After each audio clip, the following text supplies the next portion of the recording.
So welcome to the animation tutorial.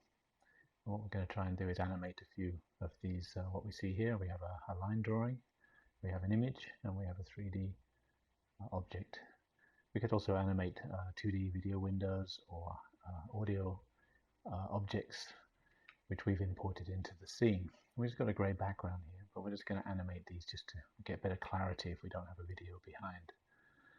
So what we need to do is look at our left controller, and we can see that if we go down to the time on the 5 quadrants, we'll see there's animation. If we click that, we're going to get an animation window. And this is a tool here which allows us to select any object and animate it. The important thing to do is once you do some animation is to save. Always save your analysis version, otherwise you will lose your animations the next time you load up that particular analysis version. So keep saving as you progress through your animation. Okay, so we need to choose a particular object. We'll also bring up the timeline in a moment. First I'll just close this and just bring up that timeline here. And we'll put it down here so you can get an idea of where we are in the actual video and what we're animating. So I'll just open that again. And there we have the animation. If I just keep these roughly like this, we'll be able to see that in the timeline, for example, we can go to roughly about a frame 1000. We're going to animate this object and move it around, and then we're going to work on the image and the 3D object. So what we have to do is select. So if I just select, there we've selected that line. You can zoom in and out. You might be able to see this in your vocab replay, but what we have here is the object we've selected. We've got an in point here with the yellow triangle and an out point with the yellow triangle at the top. And so for the whole length of this video, this is animated to appear in one fixed position. But we could move the in point, for example, close to this point, say roughly here. And that means that before that, the animation won't appear. And then if we move to the out point, it'll disappear roughly about here. So if I go before that, you see it's disappeared, the drawing. And if I play, the drawing will appear, and then it will stay there until we get to the out point. So if I just drag it forward to here, keep playing, you'll see it will disappear. So that's the basic use of animation, making things appear and disappear. If we go back to the beginning, roughly about here, we can add, using this plus sign, a keyframe. And if we click that, we get a diamond, a yellow diamond shape. And that's a keyframe that says this position is saved at that particular frame number. Currently we're at frame 1019.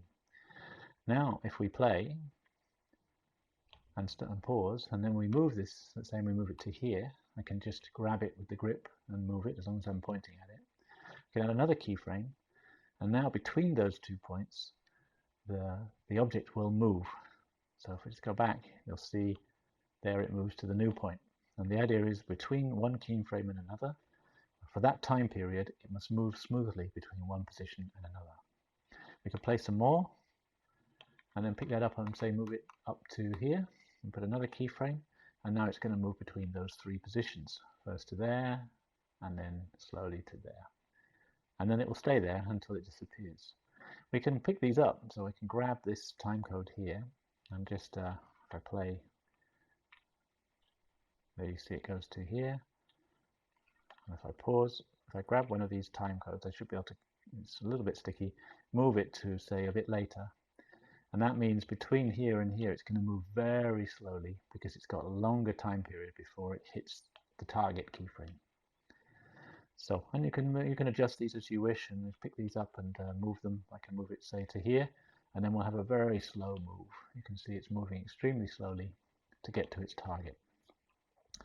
We can also delete keyframes by the minus. So if I choose a keyframe, for example this one, and press this key, it will vanish. And I can also, if I say insert one, I can also use undo, which is this at the top, undo, and that will undo each of them, and so we have none left. You can't redo them, but you can undo to get rid of any keyframes you might have inserted accidentally, going backwards in time as you inserted them. So if we insert one here, I can delete it. Insert one, I can undo it. If I insert one here and then move forward, insert another, I can undo both of those. So that's the basics of doing any animation.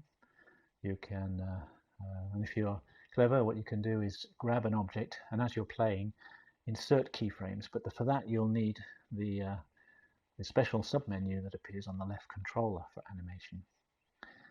And this will only disappear if you close the animation window. So now you're in animation mode, so you can actually play, and as you grab and move an object, if you keep pressing the plus button here, you'll be able to animate. So if I go back to here and I press that plus button, I get a keyframe, and then if I play forwards, then I can move it to somewhere else and press the keyframe. We also have the in and out points. So for example, if I move to here earlier before and press the in point here, I'll get that in point. And if I move later and I want to extend that, then I can press the out point. So using these and the plus, then you have an undo, of course. I can undo, and you see the keyframe disappeared. Then using these, you can very quickly manipulate using your left controller or using your right to move or to play and get it just the right point. So that's that object there, when it's going to appear and disappear. I'll just move these back to here, so we get a rough idea that it appears. And there's the first position. And if we just say pause here and move it and add a keyframe. So we've just got a basic for that line, some sort of animation going on. You can't animate again, so you only have one shot at doing an animation and animating it within an in and an out point. So you couldn't add another in and an out point here, but maybe a future release will have a much more sophisticated animation interface. Okay, so that's for that object. What we're going to do now is take a look at choosing the image and the 3D object, just to show you how we can do those. There is a top button here, and that means choose another object. So if I press that, it's like pressing this button here, select another object. And now it says, well, which one? We'll choose the image, and there we see the image. You might not be able to see that in the vocab replay. Let's just say now that we'd like to animate roughly appearing here. So we'll press the in, and there we have the in point. And we're going to play, and you see that there it moves, and we want it to finish there, and we want an out point. So there we have an in-out point for this image here, and during that we want to actually move it so it's in the center of that.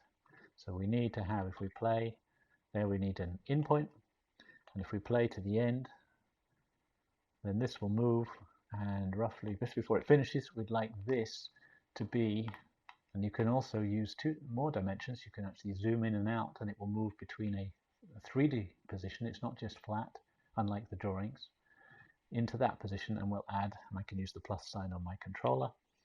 And now what we'll see, if we go before, it will appear and move slowly to join up with the other independently animated there, and then vanishes. Of course, we might want to just extend that so it doesn't vanish so quickly, and there you'll see it sticks in the middle. So you see very quickly, using the left sub menu for the animation, I managed to extend that and add some keyframes very quickly. So that's 2 dimensions, sorry, 3 dimensions. We can move it from near to us to close, to far away, but we can also do other things, as we'll see with a 3D object. So let's just get a new object, choose the 3D object. This one doesn't show because 3D objects don't show in a preview. And this object we can do different things to. So again, let's just move it before that. Let's say roughly when this one appears, we'll add an in point. We'll move roughly later, add an out point, and then in between that, we're going to choose a keyframe. So we'll add a keyframe for this object, the backpack, and then we're going to move it. So if we play that one, you see these are all moving independently. That one, we can move it closer to us. So let's say we move it to roughly here, and that will be our next keyframe. And then not only that, we can change the toggle, as you can with a 3D object, and let's say we'd like to rotate it. So if I choose rotation, I can actually rotate it, say, round to this side, roughly here, keeping it roughly in the same position. Okay, so notice we need to play a bit more, and then add that keyframe. So now we have, hopefully, we move, and then it will rotate to that position. If we play a little bit more, it's going to stay there as the others are staying there. But now, not only that, we can switch mode to zoom, and we can actually zoom it in. This is not getting closer to us, it's actually just zooming in sight. It's very large, and we can add another keyframe. And then if we go back, we'll see it comes forward, it twists, and then it zooms in size. And then it stays there. We could then also move it back to distance, which is this one, and move it back. Now that's a very large object, but fairly far away, and then add a new one. And that means this object now will twist, zoom in size, and then move away in distance, though it's still a large object. So, and the others have disappeared because within their own animation, they're no longer existing, and we can go back and look at those. If we go back in time, we'll see there they are. If we select another object and we choose that image, there it is, and we see its animation. If we select another object and choose the drawing, then we see there its animation. Select another object and choose this, there we get its animation. So all of these are independently animatable, and you can add any number of keyframes to be able to move objects in 2 dimensions, in 3 dimensions, and also in different scales. An important thing to do is now, after you've done your animations, if you wish to save them, then is to exit from the animation. So we go exit, and then go to save. So under File, Save. If you don't save this, if you then quit from AVA360VR, you'll lose these animations unless you save. You must always save. But you can always come back, once you've saved, come back to that analysis version, and then open up animation, select the object, and there will be your animations. So now you can edit them at any time in the future in any new analysis version in which they have been saved. Okay, that's an introduction to animation, very powerful. You can also do audio objects, 2D video windows. Plenty of objects that you can import can be animated. So enjoy and try that out yourself.